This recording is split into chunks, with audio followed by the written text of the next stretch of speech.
here. And thank you for everyone being here. We are so excited about the badge project. We're excited about, during this period of COVID-19, we've had a little bit of time as an institution to reflect on who we are. And I really, I think that the George Floyd murder really kicked some butts around the university, and we are really in a period, I don't want to overuse the word transformational, but we really are in a period of, uplift and hope and dreaming big. And so it's a good time to be coming into the campus. In addition to that, really emphasis on equity and getting people to work on social justice issues. In addition to that, there's been a change in the ratio of more transfer students and a greater critical mass of y'all. So I think that right now we're seeing like this spark between, wanting to transform the institution, and here you are in the university seeing you really for the first time since I've been here in 30 years. So welcome to CSUN. I really hope you see this as a place to achieve your dreams and to dream big, because that's why you're here, right? That's why you worked so hard to get here. So we're here to support you, and thank you for coming. Thank you, Veronica and Amber, for putting this on, and thank you, Dr. Jane, for your words. Thanks. Thank you, Carrie. Thank you so much. Oh my gosh, this is so exciting. This is so exciting that this is happening. The whole week long of events, just the fact that we're part of a national movement around transfer.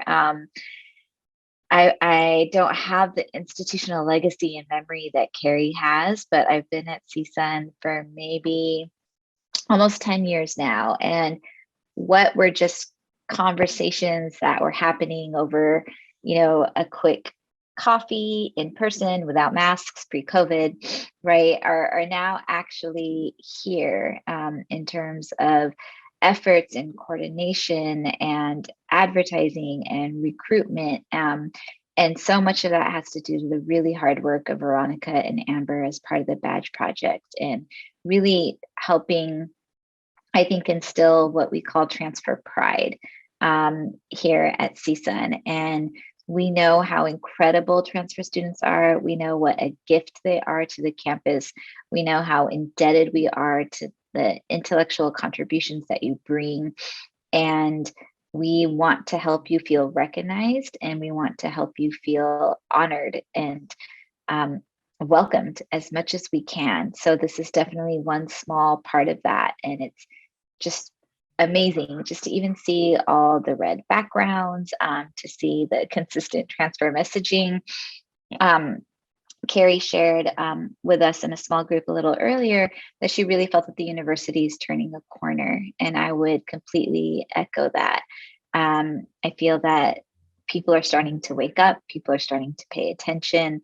A lot of that has to do with the racial unrest that we've seen. A lot of this has to do with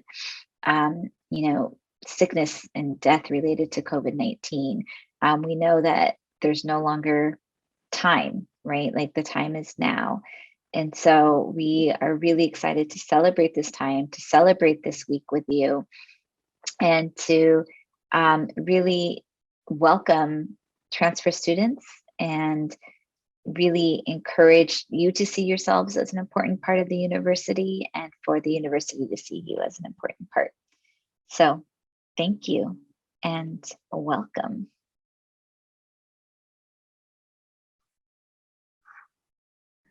Thank you so much. So I think with this, we could get started with the panel. So we would like to introduce our moderator, Dr. Josie Vargas. He himself was a transfer student as well, so he's the perfect moderator for our panelists.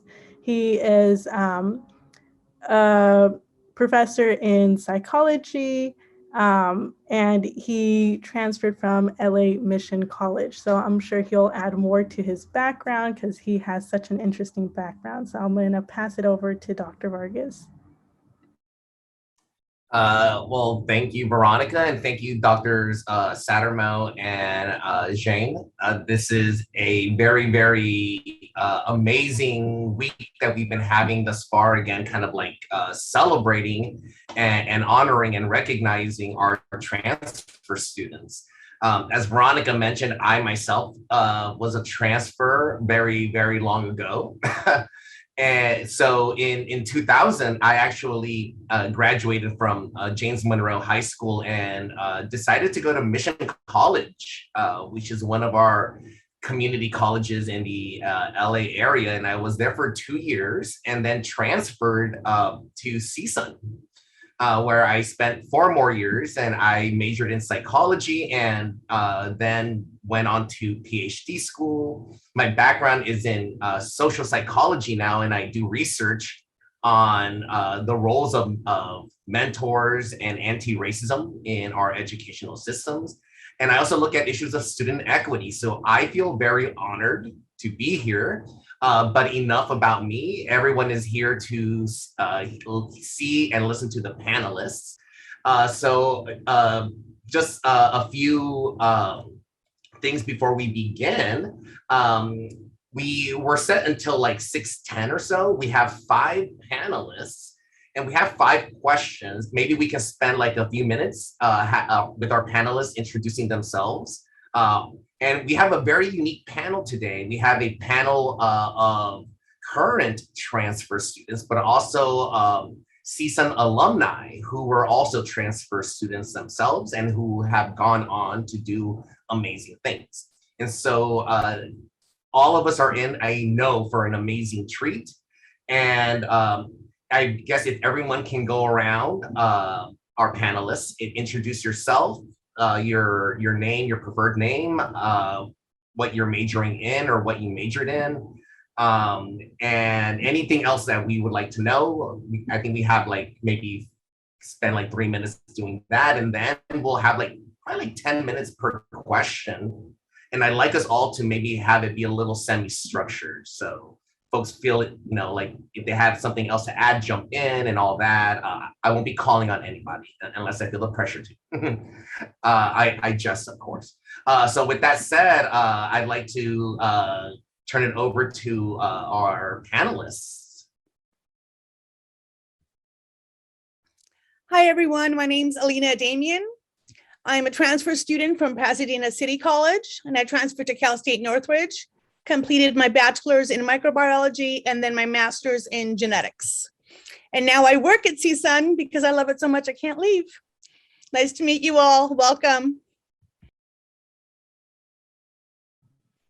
Hi, I'm Carolina Plaza. I'm a transfer student from West Los Angeles College, but I also went to Santa Monica College for a bit. My major is public health. I'm in my last year of the public health program, and I am a Bill Poder scholar.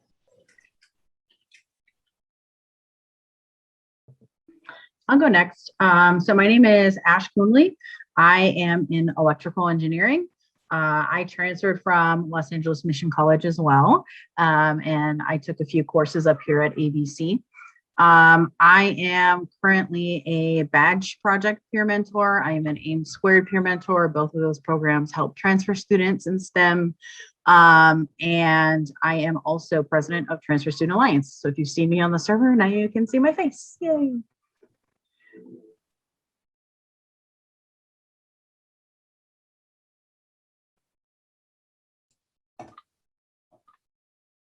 I'll go next then. Hi everyone, I'm Phương Nguyen.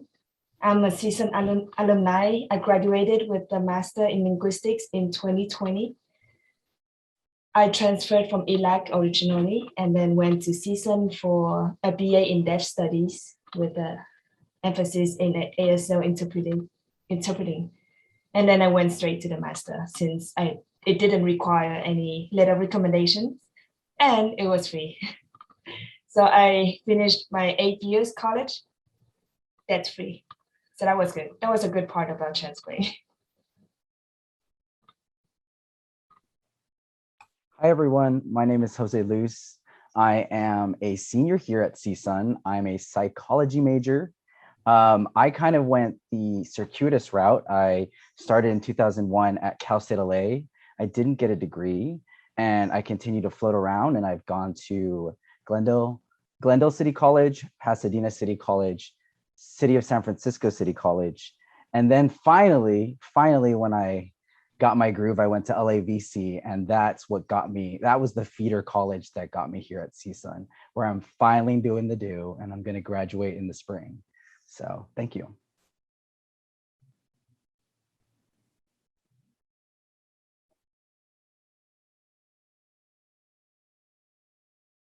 And did everyone introduce themselves? Awesome. Okay, so with that, let's just dive into some of these very, very kind of like fascinating areas that I was asked to kind of like have you all talk about. And again, maybe we can spend like, on average 10 or so minutes, and folks feel free to jump around with your ideas and all that. So let's kind of start off with the first kind of question for the panel. We live in a society where we tend to categorize people's experiences based on a singular identity, like race or sex or gender or class. However, critical social scientists and other scholars, especially those in the humanities and in ethnic studies, they know that people hold multiple identities, that we bring those identities into our interactions with others, and that they intersect to produce unique experiences. In fact, there's a name for this. It's called intersectionality. So how does your identity as a transfer student intersect with your other identities? And how would you say those intersections have impacted your education and your career path?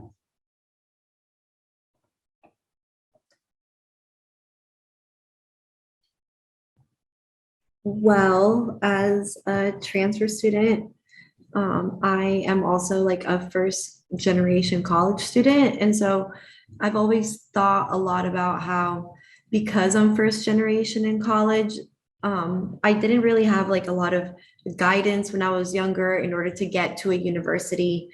And that's one of the biggest reasons why I am a transfer student. So me, like being first generation and being a Latina, was like a huge factor. And so I've always been really proud of all those identities. And yeah.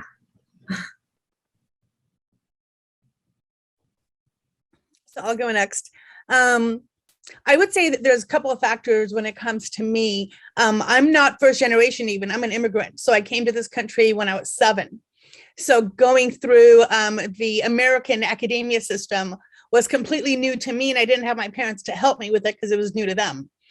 And it wasn't until I got to community college where I met people that were of the same background as I was.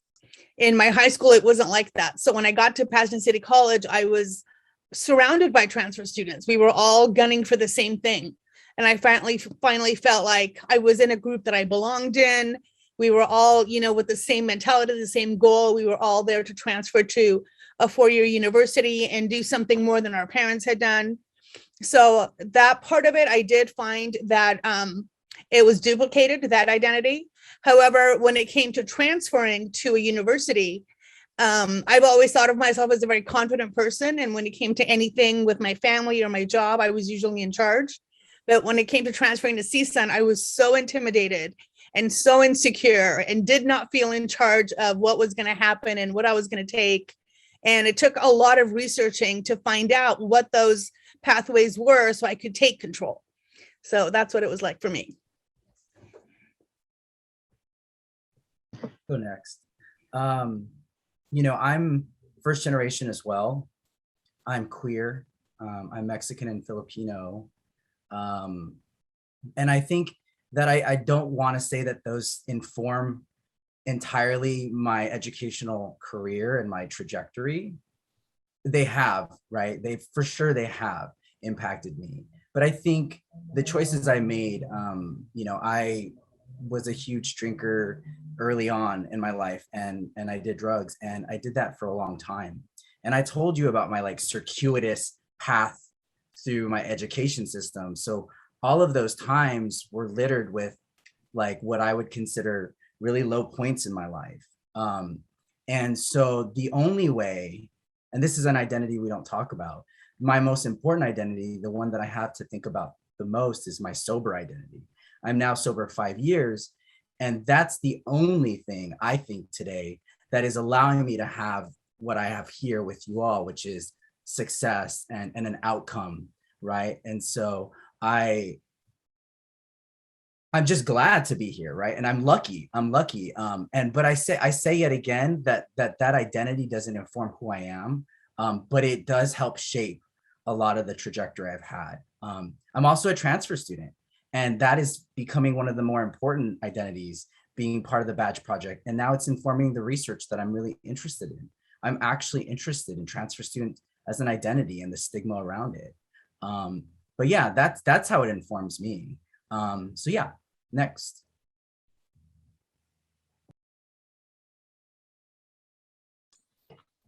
Oh, I'll go next.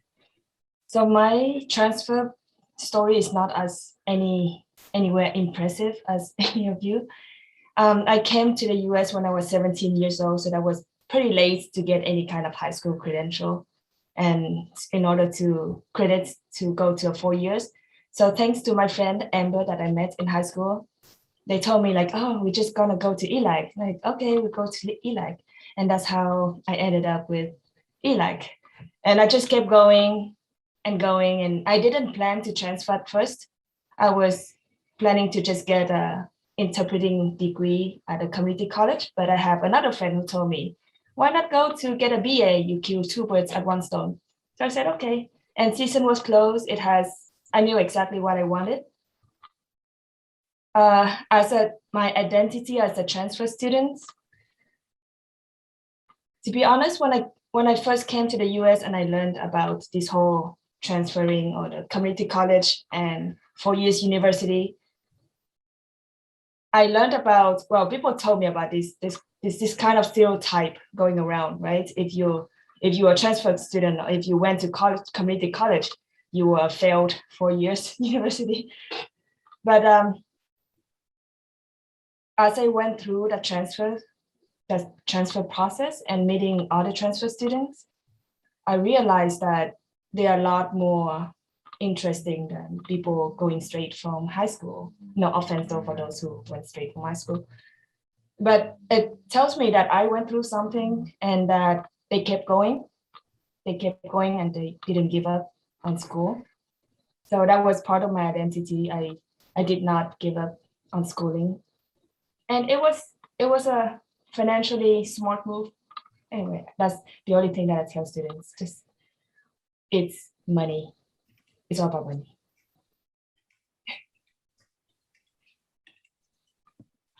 I think I'm last. For my transfer identity, that intersects with me being a first-gen college student and similarly not having the system to help me like traverse my way, not even just in community college, but at a university level. Like Jose Luz, I've been to way more community colleges than I would like to admit. I started in Minnesota, and then when I moved to Illinois, I tried it again out there, and then I moved to California, and finally Mission was the home that I needed. I guess one of the, so there's two big things. As far as career-wise, I think being a transfer student has affected me in an engineering field. When I tell people that I have transferred from a community college, I get a lot of those microaggressions like, oh, community college, okay. And it's like, I'm not any less intelligent for going that. Actually, I'd argue that I'm more intelligent for spending less money at community college. But so I had to deal a lot with that, with contractors, people from even LA County, other professional engineers. So and especially as a woman, you know, in my particular major, there's only 8% of us. So I had to deal with all of that on top of it. But for being a parent scholar, whenever I try to find resources like housing or daycare, the assumption is that I'm only a parenting student and in school, not that I'm also working. So I have an extremely difficult time finding the flexibility that I need in not just those two specific resources, but in a lot of resources, because they assume that as soon as I'm done with school, I'm done for the day. So hours, especially for daycare, are not what I need them to be. So having these additional intersectionalities, which I'm very proud of, does make finding those resources very difficult, because it feels like those resources are designed for people who fall into like only that category, and they don't consider what other people are doing. For those of you who know me, I am very loud about these things because we need to make changes, and we can't make changes if we're quiet about it. Love that. I love that. I mean, wow. And everyone just mentioned something that just, again, it's blown my mind. Fong, I would also add, by the way, that like your story is as interesting as everyone else's stories, in the fact that it's your story. It adds to this experience. I have a follow-up. I'm trying to be mindful of the time, so I'll put the follow-up in the chat box. And I think it kind of segues actually into the next official question. So maybe feel free to either follow it up with this or focus on maybe the actual question I'll ask, or maybe this might be a Q&A kind of thing. But I'm very curious because of the unique identities that were mentioned. Parent, immigrant, I think language is also an identity. And Jose Luz, you blew my mind right now, because I'm doing some research with folks in the areas of like addiction, and that's not my area of expertise, but they too also argue for this almost idea of a sobriety identity. So it'd be fascinating to see, you know, is it difficult to find others to relate to because of the uniqueness of those identities? But going on to the official, I guess, question, research shows that transfer students face additional challenges when entering four-year universities compared to their non-transfer, counterparts. For instance, the transfer students don't often fit the quote unquote traditional student mold. They're 18 to 22 years old, or they're straight out of high school, or they're able to take on a full-time load, etc. Transfer students may also feel not connected to the campus for various reasons. And likewise, they may face new academic expectations that maybe differ from the expectations of their community colleges. Things like upper division work, for example. So what was or is your experience as a transfer student like at CSUN? Do you have parts that are your favorite parts of the experience? Are there parts of the experience that can be improved?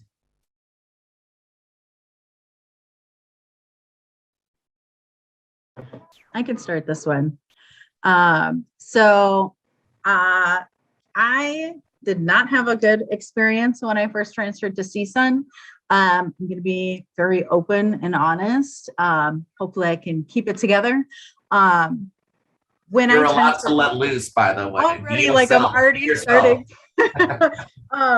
So when I first transferred, I was completely lost. I transferred in the fall of 2019, so we were still on campus.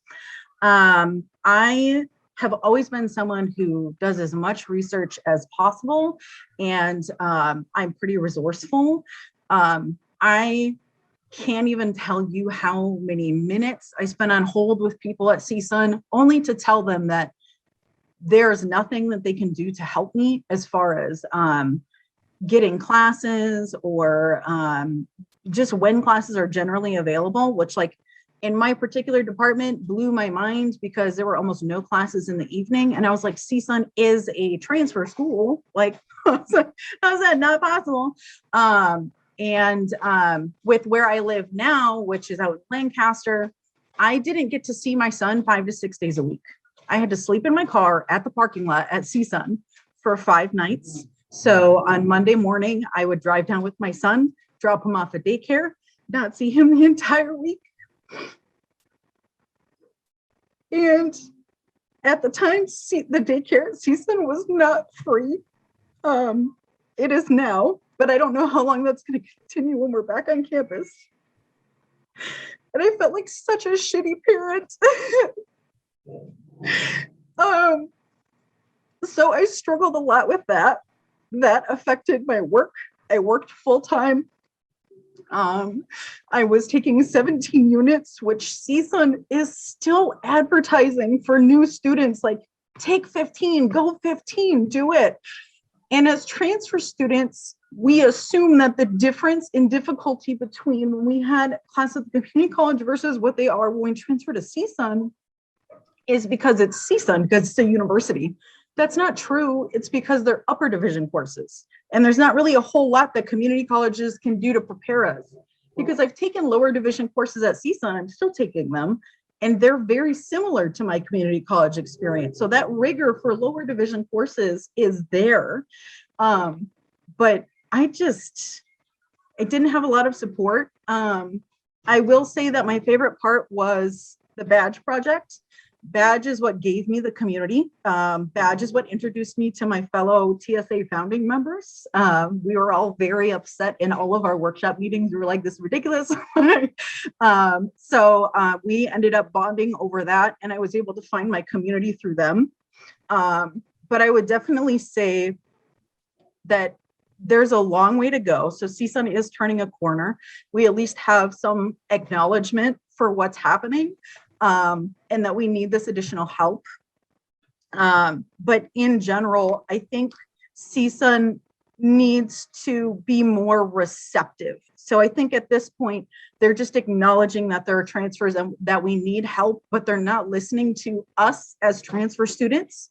They're really only listening to people who might have a really good idea of what we need. But I feel like CSUN themselves as an institution has never reached out to me and asked, like, you're a transfer student, what do you wish was better? And I wish that communication and that transparency that I got from my community colleges was here at CSUN. Wow, that's powerful stuff. And actually, like, I'm sending you like positive energies, and thank you for the vulnerability that you're allowing yourself to kind of put yourself in. You're getting a lot of love on the chat box, by the way. Just want to also acknowledge that. And clearly, this is part of that transfer identity stuff we've been talking about that often goes unspoken. And so I kind of, with sticking with this theme, the fact that, you're not the traditional student, right? And what are the consequences of that? I throw that to the rest of the panel. Yeah, Ashley, thank you so much for sharing your story. And something you said that was so true. You said CSUN is a transfer school. Why don't they have classes at night? Because as transfer students, we know at community colleges, we could take classes whenever we want. You can work during the day and still finish college at night. And then you suddenly come to CSUN and that schedule's completely changed, but you're still that person that needs the night classes. You haven't changed and that accommodation isn't there. So my transfer story was actually really good, but only because my community college helped me. So when I decided to transfer finally, I didn't know what that meant. I didn't know what I needed to do. And I had a microbiology professor at Pasadena City College that literally held my hand throughout the whole thing. It was her like life mission to get me into CSUN. And even convincing my dad that just getting a certificate at PCC wasn't going to be enough and that I needed to get my microbiology degree. She came to my bachelor's and my master's graduations at CSUN, just an amazing mentor. So when I told her what I want to do, she sat with me. We went through CSUN's catalog online, what classes I should be taking, how the whole process works, what it costs, everything. Things I didn't know how to look up because nobody I knew had gone through the system, but she had. And one huge advice that she gave me that I want to give everyone, and Zaina, especially you asked what advice I would give for transfer students is stop going to your community college counselor if that's not where you're going to graduate, because they don't know what you're going to be doing at CSUN and they'll misinform you, not because they don't want to help you, but it's not their job to know the ins and out of CSUN. They know how to get you to a UC or a CSU, and that's it.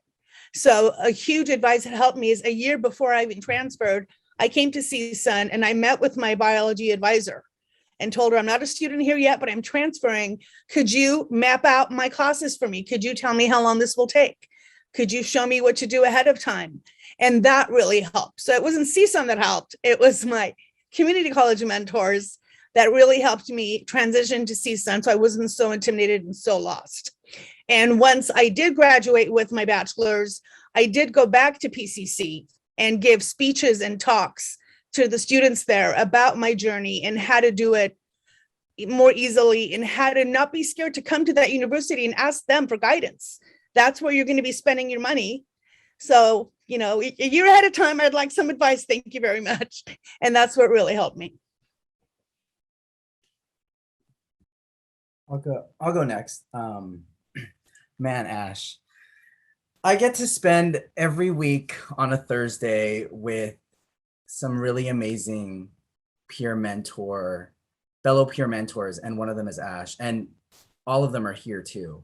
And it's a group of us that Veronica put together, and not only is it great because we get to help other students, but like we get to bond and we get to like complain and we get to like air out the dirty laundry that is CSUN, that is institution, like, 4-year institutions, that is the transfer process. And like, it's been an amazing experience, and I think, your follow-up question, Dr. Vargas, was about identities. And do you feel like because of your identity, is it easy or is it difficult to communicate and find community, right? And I think yes, and yes. Like, I came here to a 4-year university as a transfer student, and we were remote, right? And so the only connection, because I didn't know what you were talking about, Alina, when you said talk to the advisor at the 4-year.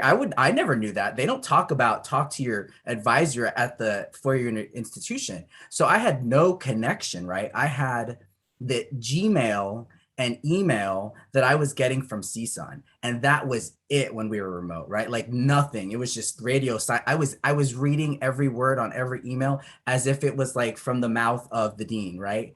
And it was difficult, right? And then you get to the 4-year, you get to CSUN, and if you want to join an organization, some of them cost money, right? So you have to spend money, right? Which most of us as transfers, we don't necessarily have the money because we have so many other identities that cost us money, right? And then not only that, like time, right? Like, so you join, and I don't want to, build Poder, right? Build Poder, takes 2 years, right? So you need to have 2 years to join a group like that, which is an amazing opportunity. But some of us come here and we're ready to go. We're ready to graduate, right? So I don't have 2 years, right? I have maybe a year and some change. And so it's money and time. And so I had nobody to talk to. I couldn't build community with like a Build Poder group. I couldn't go to an organization because it may cost me money. And then lo and behold, at the bottom of like one of the newsletters that I saw the Badge Project, right? And it said workshops for free, right? Like, no, like it pretty much, it read like, you don't have to sign a contract. And I was like, sign me up. I can get information without signing a contract because, hey, I'm a transfer student. I don't like to sign contracts. Obviously, I have like issues with like sealing the deal, right? And so it's because of the workshops that Veronica's always said for fun and for free, right? Like you show up, you can leave. You do the homework, you don't do the homework, right? You can turn in the homework at any time. And like in that group, I have found community. In the like peer mentor group, I have found community, and it's like, it's made it possible. And the badge project has also been an excuse for me to come to campus. If I didn't join the badge project, I don't think I'd be going to campus. And if I don't, like as an older student, go to campus, I don't connect with the campus. And if I don't connect to the campus, am I going to be successful as a student? Probably not, right? And so the way I've thought about COVID-19 and the way the world is, everything being remote for the last 2 years, that is the life of a transfer student. The way it has been is the way the transfer experience is. So for all the other students out there, this whole remote experience that we're having, this is how it feels to be a transfer student. And so like, it's been really powerful to find a group that advocates for us. So yeah, with that, I'll pass. Well said. That's powerful stuff. I think that's an incredible analogy that you made there, because I think it's a lot of the difficulty perhaps that comes with trying to understand how to best serve our transfer students is that we don't know what that experience is actually like, and to give us a framework to at least help us understand a little bit, like, hey, you're getting a little taste of what we consume every day. I think that's powerful. Also, the fact that apparently, I guess, the transfer badge project is like T-Mobile for those that don't like contracts or commitments. No hidden fees. There are no hidden fees. Everything is free. I know, terrible. We're also not very corporate, so I shouldn't compare us to T-Mobile. So, in the interest of time, I do want to move on to the next prompt, but maybe our two panelists who didn't have a chance to address this question, maybe they can help get the ball rolling on the next prompt, because I think this is also very interesting. I think in some ways we've tapped into this, but maybe if we can get into some more detail, some more nuance, some richness of the experience, so to speak. Because, in my opinion, let me say it this way first. I remember when I was in college, how stressful it was for me. Especially like going straight from high school to a community college and then to a transfer. It was change within a very short period of time. I remember encountering multiple stressors, and research shows college students, in general, encounter multiple stressors from various sources. Academic work, obligation to family and friends, research or other extracurricular commitments, significant others, the list can go on. Being a transfer student likely compounds or magnifies some of these stressors. And I'm wondering, perhaps Caroline and Fong, if you can get us started, how do you go about balancing and identifying these stressors from many directions? I can go first. Fortunately for me, I'm pretty good with stress, but if I do get stressed, FYI, Oasis Center. I don't know if you know that Oasis Center, but perfect napping spot. If you're stressed out, just take a nap there. And also they have discount for massage for students, so definitely take advantage of that. I'm just really sad that I only go there once for the massage, but it's really good. It's really professional. And the gym too, you're paying for that. So I think those are really the stuff that free, but it's not really free, that you can go and have fun with. And one thing that helps me deal with stress, I would tell myself, am I going to die from this? No. So, it's going to pass. I'll live. Let's move on. There will be a way as long as you live. And some wise words right there, as long as you live, you got that fighting chance. For me, how I deal with stress is I try to listen to my body and like my mental health a lot. When I was at my community college, I was really bad about that, and I wouldn't sleep. Like I'd stay up until 3 a.m. to study And now I'm like the opposite. Now I'd rather go to sleep at like 10 p.m. and wake up early to study than to like kill my body and kill my brain in order to get a good grade. Or because most of the time I have found that I'll still get all the work done, or I'll still get a good grade, but I need to listen to my body and like my needs and be sure to eat right and try and get like those 7 or 8 hours. Because you think you're spending all this time on food and sleeping, but like it's very, very important, and you will like last longer. Like your brain retention will be higher for longer periods of time. And if you sleep, your retention will be higher for longer periods of time. And also like for me, I've noticed that if I'm really stressed out, is because I'm living a little bit unbalanced. I'm working too much and maybe not putting enough time into like me things, like the things that make me happy and like my hobbies and stuff like that. And so if I find that I'm too stressed out, I need to figure out like, well, why is it? Because I procrastinated and now I'm cramming everything. So like, it's like you have to think about like what caused this stress and how can I prevent that thing from causing me stress again. And if it's like planning ahead, making sure that everything that's due this week and the following week, or like a month ahead, just like quickly scan through like your syllabuses and stuff like that. So it's like planning ahead and balancing out like school time, work time, me time, social life time. Yeah, that's everything I do. And it's interesting that both you and Fong, that you seem to have tapped into this important thing, which is to listen to yourself and your body, and we maybe often don't do that for any number of reasons. It makes me think of Canadian physician Gabor Mate, who argues that a lot of our physical ailments come from, in part, living in a very stressful type of society. And the United States is a very, very stress-inducing type of society, very competitive, very individualist. And so I find it very fascinating that the solution to those stresses is in yourself, but it is in the ability to listen to yourself.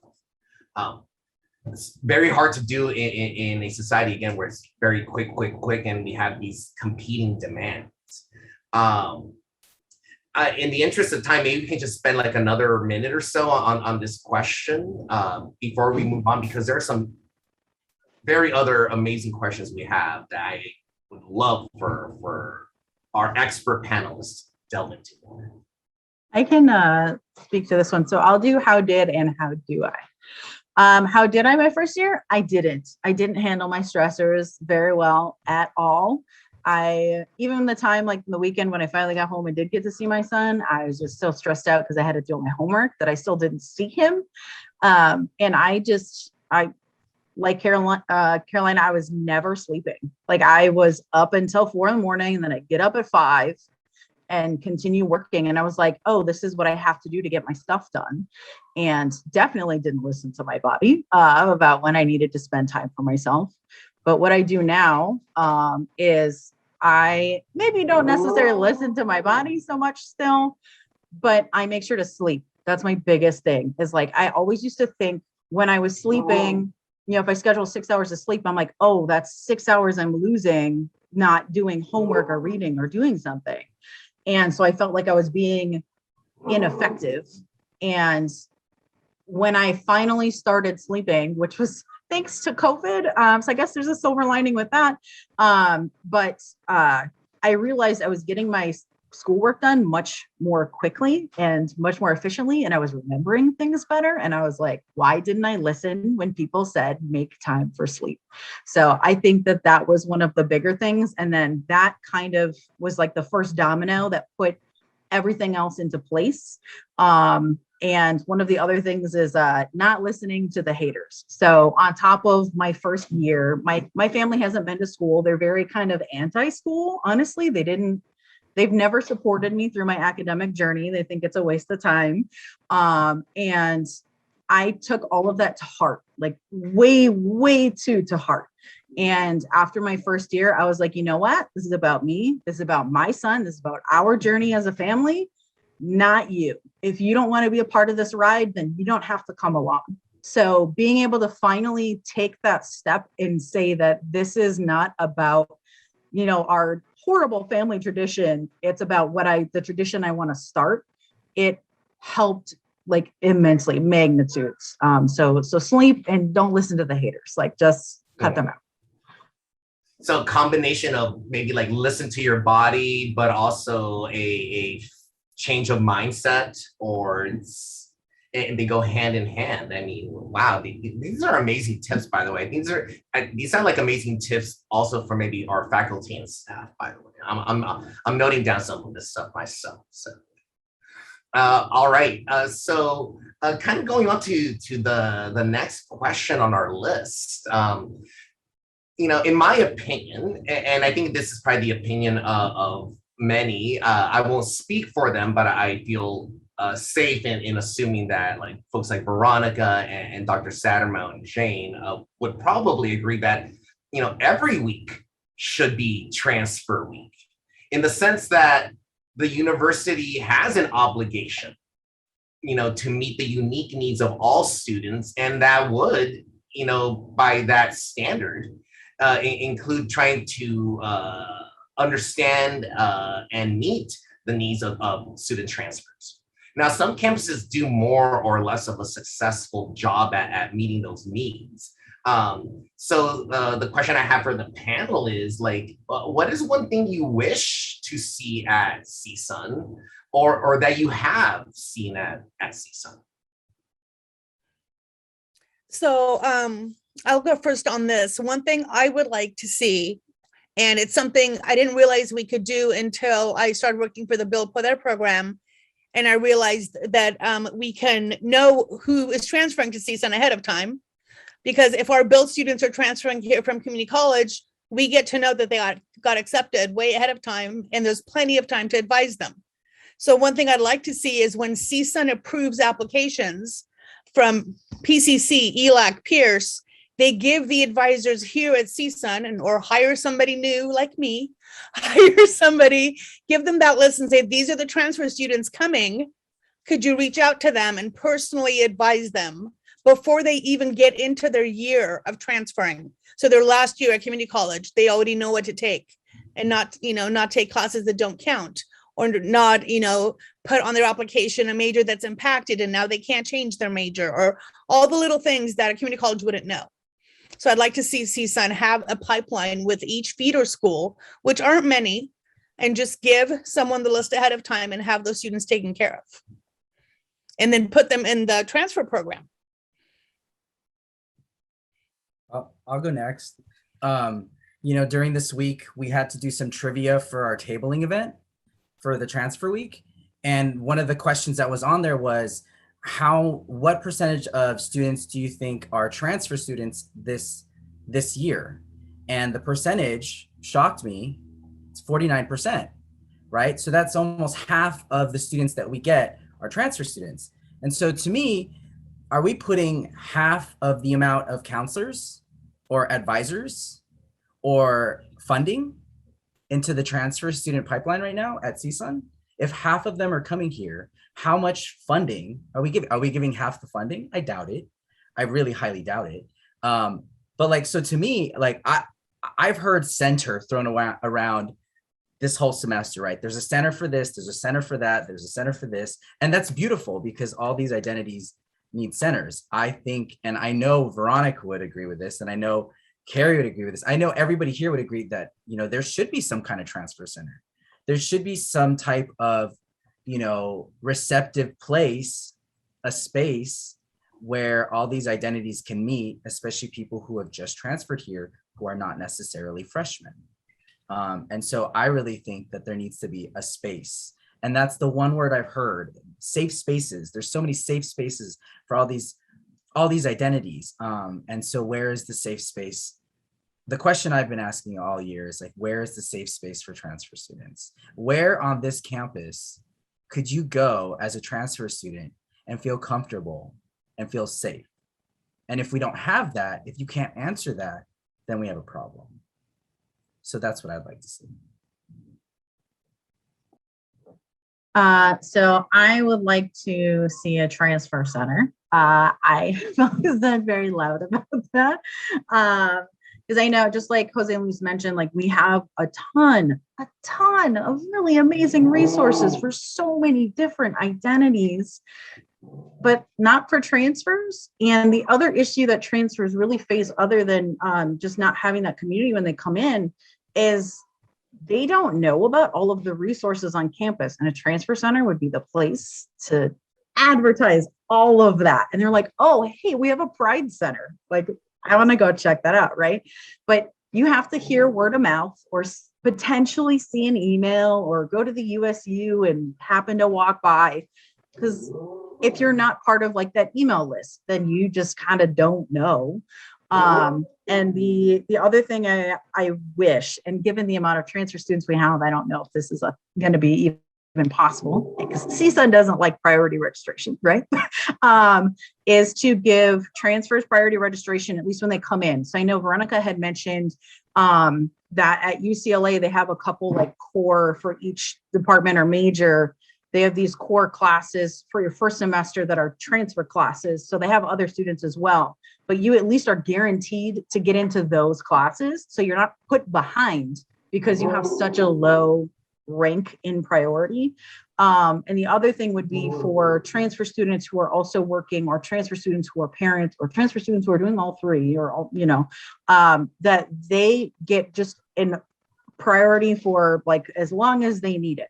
Because just like Alina said, like once we transfer here, our identity doesn't change. Like our job doesn't change. Our, I guess I can't say my son doesn't change. He changes every day. But like some things do change, but like I still have to take care of him the same hours that I'm working, and being able to make sure that I can get the classes that fit the schedule that I have, and making small adjustments rather than like ginormous adjustments would be a huge piece in me successfully completing my program and doing it on time.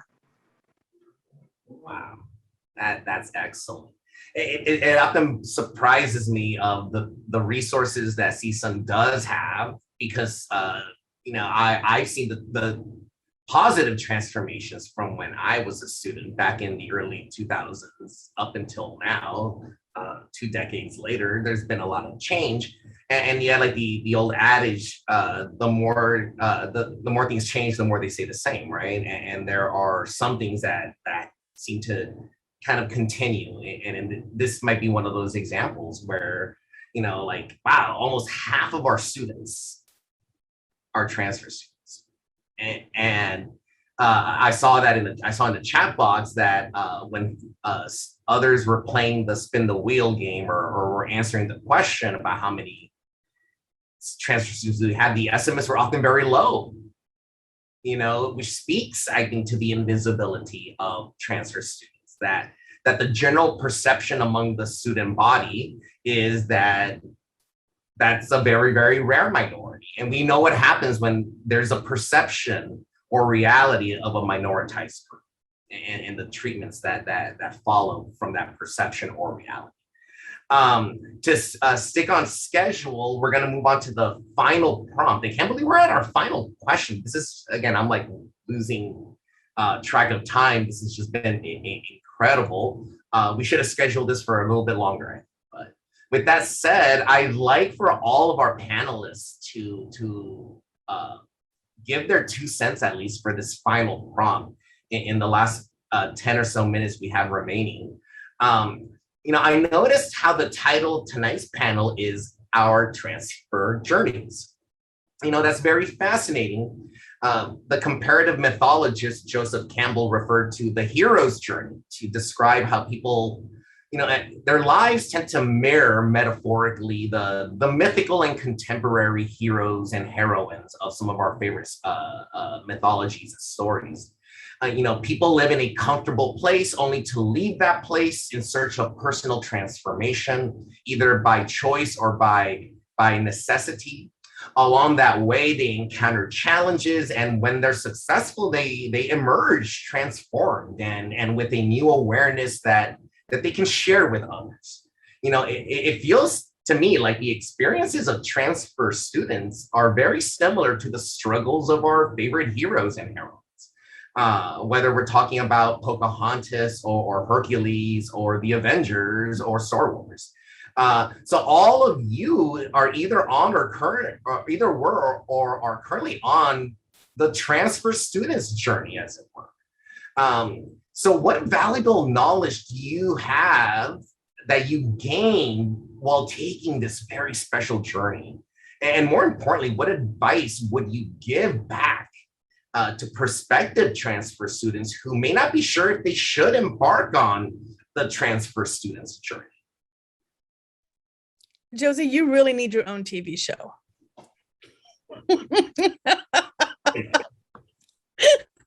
Dr. Sattermo, make a note of that. You got to put that into the budget. Okay, I'll go first.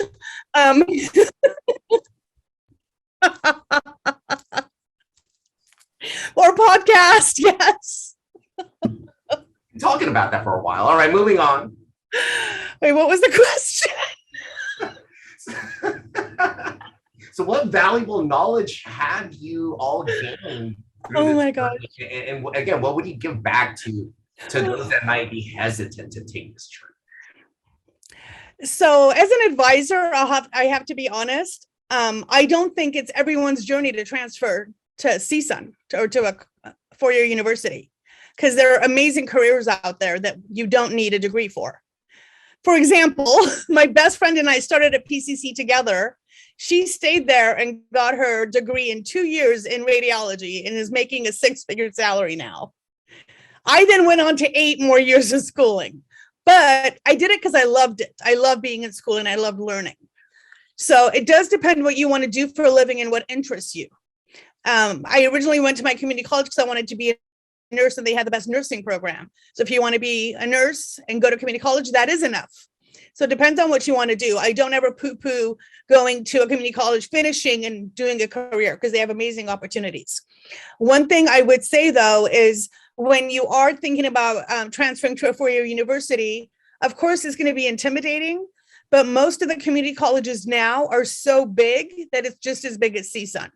So when I came to CSUN, I was expecting, I don't know what I was expecting, but just something big like I saw on TV, like a huge campus and a lot of people. PCC has 38,000 people, CSUN has 39,000.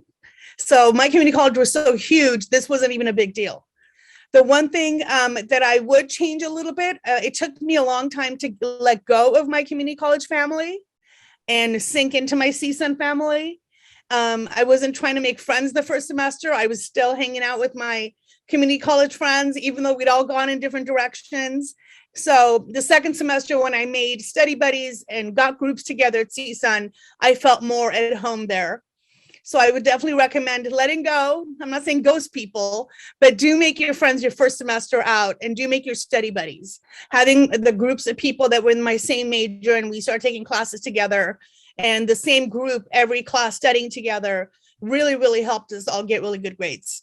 And you want people that are like-minded and as motivated as you to push you. You don't want people that are going to hold you back and just, they're here in college to chill. So find people that have the same goals as you and encourage each other. Having the camaraderie and the study groups really helps. I have 2 things that I want to share. So the first thing, I don't know if they still do it now, but for first year, I know it's, especially if you go into the STEM classes, it's very hard to get math classes or those lower level classes. Back in when I was there, there's a thing where if you help another student who had some kind of need, then they will allow you, they give you that kind of priority registration. I don't know if they still do it now, but I was able to help someone in my class and I got that priority registration so that I was able to finish all my lower division class. And the second one is that library. take advantage of the library, especially the third floor, the tutoring center. You get that 30 minutes. If you have any essay, make an appointment. It's very easy, and you get that 30 minutes, bring a paper to them. I've used it and it's so helpful. It's very helpful. It's free. Actually, you paid for it, so use it.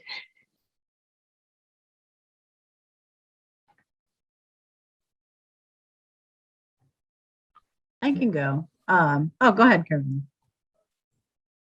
Sorry. Caroline, I saw you unmute first, so, and I'm the moderator, so. Thank you. Thank you. So one thing I would say is, and it's already been said like a couple times throughout this talk, but like when you get to CSUN or even like the summer before, the semesters before, like get on the ground running and find the programs, the clubs, the things you want to participate in, because as a transfer student, you're really only going to have a year and a half, maybe 2 years on campus. You might be able to stretch it into 3. But like your experience is going to be completely different, because most other students had 3, 4, 5 years to find this awesome club, and you know, and maybe you want to be like a board member or something. Well, if you want to be the board member of a club, well, you need to be in that for like 2 years, and so that becomes harder if you're a transfer student. Same with like the Build Poder program. Amazing program, but it's a 2-year program. And so if you're a transfer student, you might not even be at CSUN for 2 years.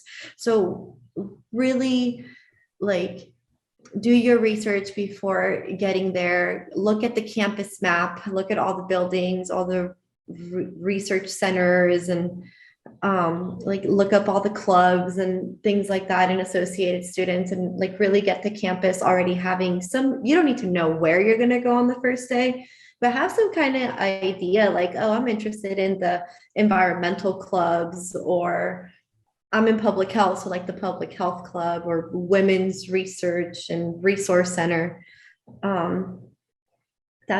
That would be my biggest thing. I've had some of my greatest connections that I've made on campus were not in my classes. They've been in my extracurriculars. And like it's the other board members on the executive boards that I participate in on campus. Like those are the girls that I am going to continue working with and having connections with for the rest of my life, not necessarily people that I only meet with for one semester for like that group project. And you low-key don't like each other because it was a group project. So yeah.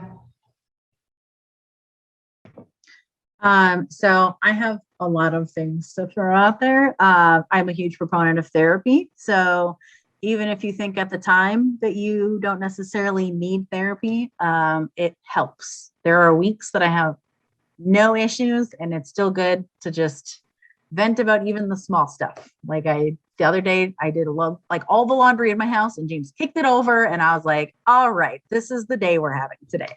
So, small stuff like that, or even just big stuff like being really stressed out with my commute my first semester.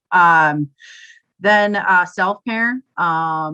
It's okay to ask for help. I know a lot of students, especially when you're first gen, come from this family where it might be shameful to ask for help.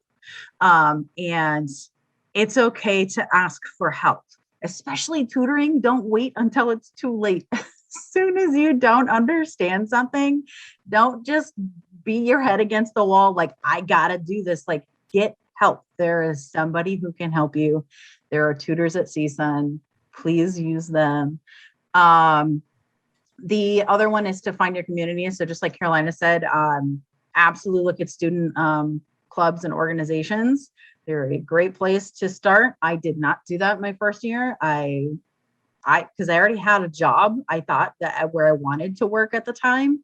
And so I was like, I don't need to know anyone on campus. I was like, I'm just going to do me. And like, that's fine.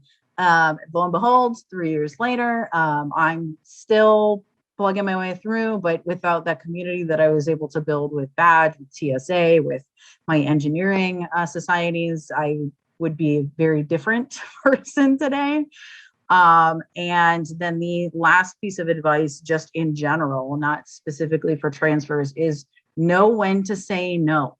If you're in that study group and things turn into not studying, then you need to be able to part ways and not feel guilty for leaving.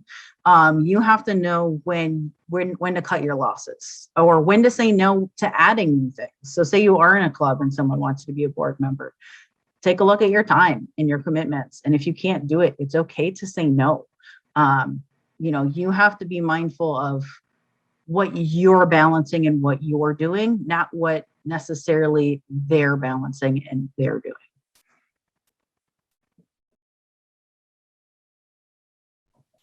Do you still have time for me to add?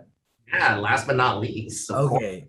Everybody said such great stuff, so there's not a lot I could add to it other than some practical solutions if you're a new transfer student. This would have been, if you were not here yet, I would have said, get to campus when campus is closed, find all the parking, find all the spots where the parking is, find the spots that are free, right? Okay, that's one. And then sign up for as many tours as you can that the campus offers. Even if they're similar tours, if they're given by different departments, take them anyways, because you need a crash course on what the campus feels like and looks like. So that's always a good opportunity. And yeah, like I said, come to campus, right? So even if you have a lot of remote classes, coming to campus is a really great way to get connected, stay connected. I know parking sucks, but you need to like come out, check it out, right? Like investigate, research, like use the noggin, right? Come to campus and feel the campus, right? Because like I feel like a lot of us aren't connected and we need to get connected. So that's my biggest advice. And I think the other thing I said was read every email and take advantage of every free opportunity you see in an email and find every workshop that is available, right? Because we pay a lot of money for tuition here. You better take advantage of those 8 counseling sessions. You better take advantage of like whatever comes with that. Go use the SRC Oasis, use it. It's free and it's like an impeccably beautiful gym. So use the gym, use the resources you've already paid for. That's all I got. Use the 3D printer in the library that nobody Yes, use it. Yeah. Use the virtual reality lab video Yes. game room that nobody uses. Use the computer labs that are sitting there empty. Use it. Excellent. Wow. Well, before I turn it over, your responses to this final prompt, I in some ways kind of confirm my suspicions that like many other identities that our heroes often represent, because our heroes and heroines, if we think about them, they're archetypes, they're representations of various aspects of the complexity of the human condition. And yet there are themes that, dare I say, are almost universal, and I think that in many ways the transfer student's journey has those components, and all of you collectively talked about those things. You began in a safe place, and you had to let that go, and Campbell would call that crossing the threshold or entering the cave, and in that cave, they're usually dark. There are creatures inside, things that are scary, but you don't have to enter that cave alone. You can find your allies along the way, and those are your peers, your mentors, your faculty, that staff member that you lean on. It doesn't have to be a professor. It might be the person at student services that you lean on. These are individuals that are part of your journey, just like you're part of theirs. And I just find that so incredible. I wish we had more time to go deeper into this, but maybe the panelists will come to my podcast one day. I was just going to say, when's your podcast? I think this might be the first episode or something. I don't know. Really well. All right. Well, with that said, I just want to say a big thank you to our panelists, and I would love the audience to give a big round of applause. Mute or put the little icon or both.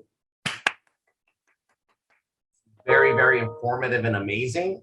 And with my last duties as moderator, I will hand over the rest of the event over to Veronica. Thank you for having me. Let's give one more round of applause for our moderator. Dr. Vargas did an amazing job. So we have some time for Q&A. I think I saw Christina raise her hand. I don't know if that was accidental. Okay, it was accidental.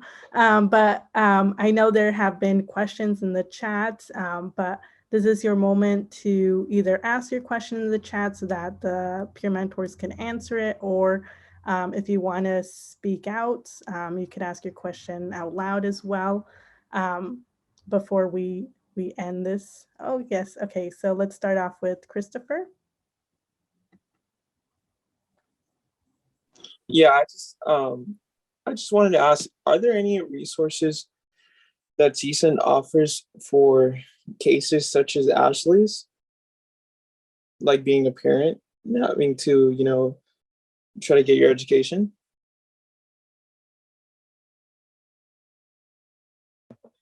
So I can answer what I know. So it depends on your situation as a parent, which is the part that got me, right?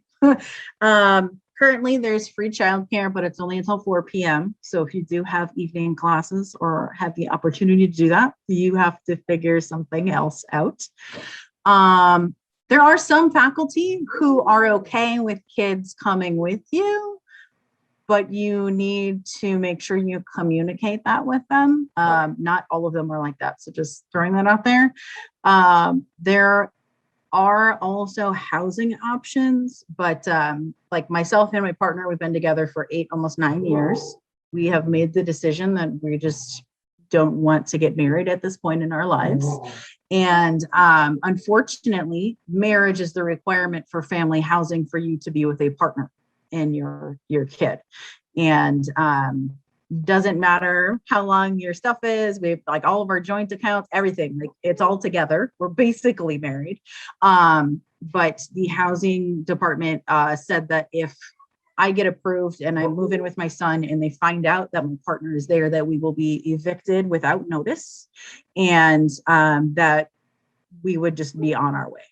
And so as long as you conform to those traditional ideas of what a like nuclear family is, then yes, housing is available. But again, as transfer students, most of us are non-traditional, not including being a transfer student. So I honestly have found the most support in other organizations, and it doesn't necessarily help with daycare or the housing situation, or my commute, but knowing that I'm supported in all of the other things that I'm balancing, including at home with my partner, with all the stuff that I have going on, it helps. So, but I don't know if anyone else has anything to add as far as what support CSUN has for parenting students.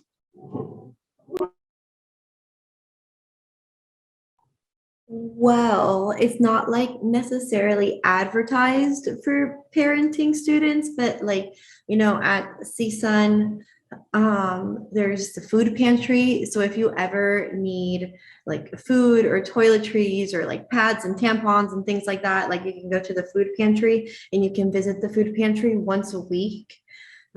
Also, like if you have like any kind of medical needs or something, the Klotz Student Health Center, you can get prescriptions for like really cheap in there. There's a pharmacy, there's an optometrist, and maybe if you have a child, there might be something where like your closest of kin can also use it, but I don't know about that.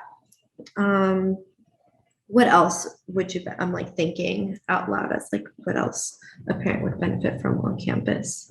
So the reason I bring this up is because listening to her story and comparing it to mine, they're kind of like the opposite, where CSUN, it's a four-year university where the system is built for students to come in as freshmen or transfer students to get in, finish their degree and get out. It's not really built for parents to come back to school, finish their education within their timeline. Now, so hearing her story, I was just wondering whether CSUN's system was working for her or against her. And if you guys have the platform, to help other students, other incoming students who might be in her shoes.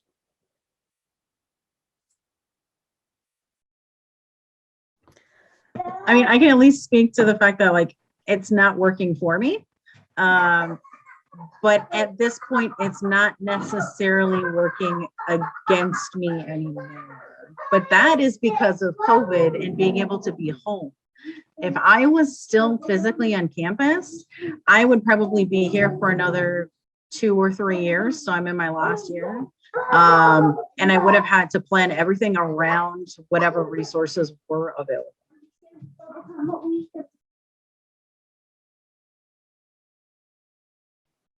I want to thank you for your question, Christopher, and for all the feedback we're getting from the panel.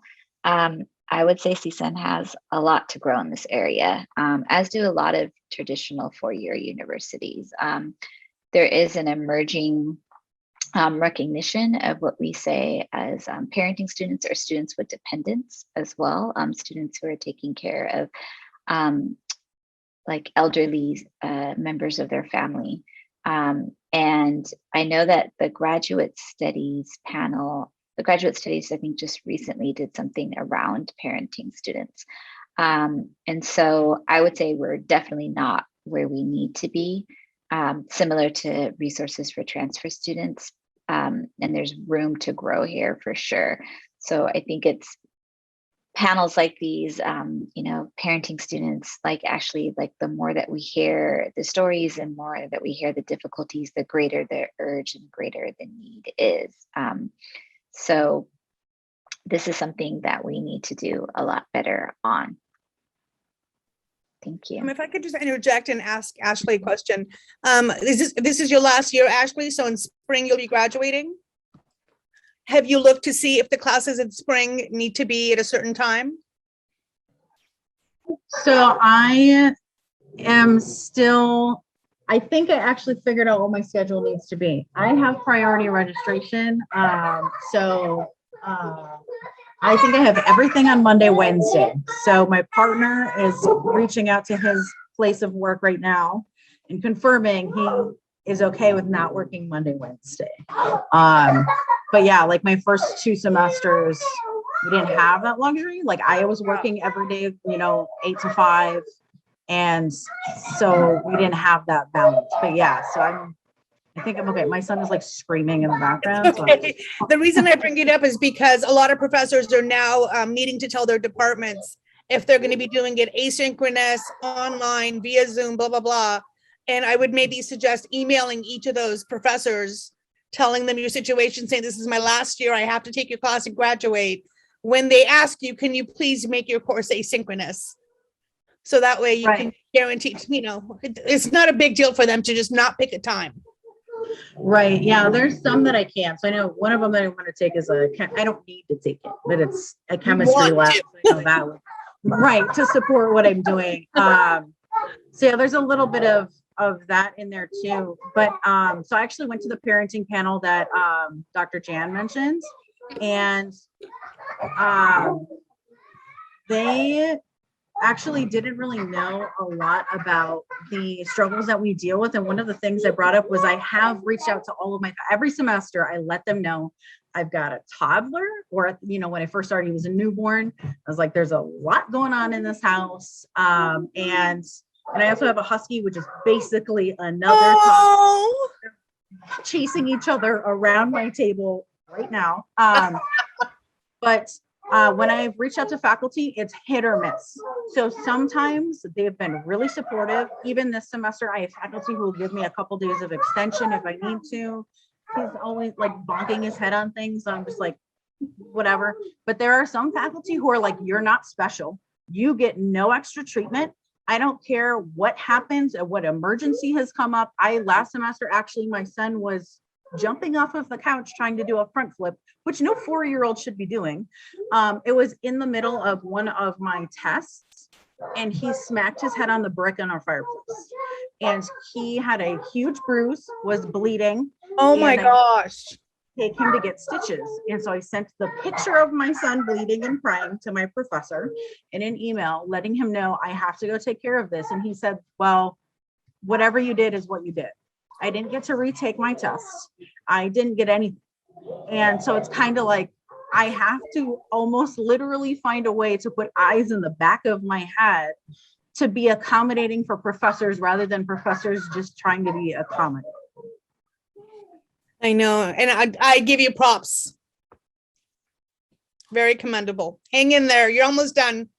I know. And you have a very inspirational story for everybody. Thank you, Christopher, for your question.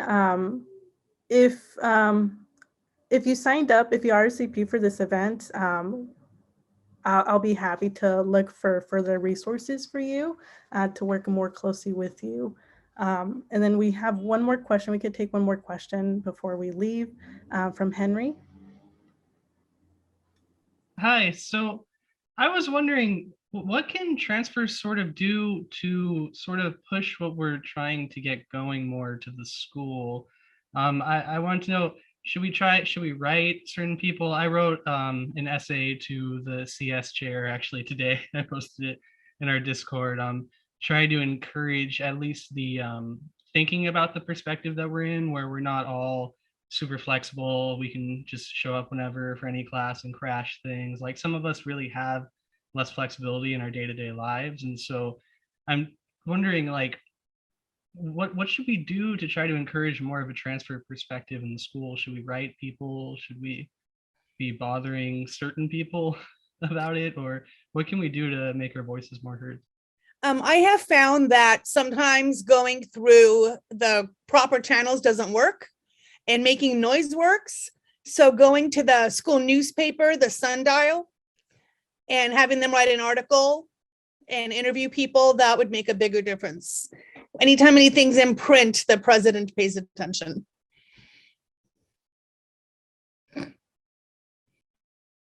That's a really good idea, actually. Thank you.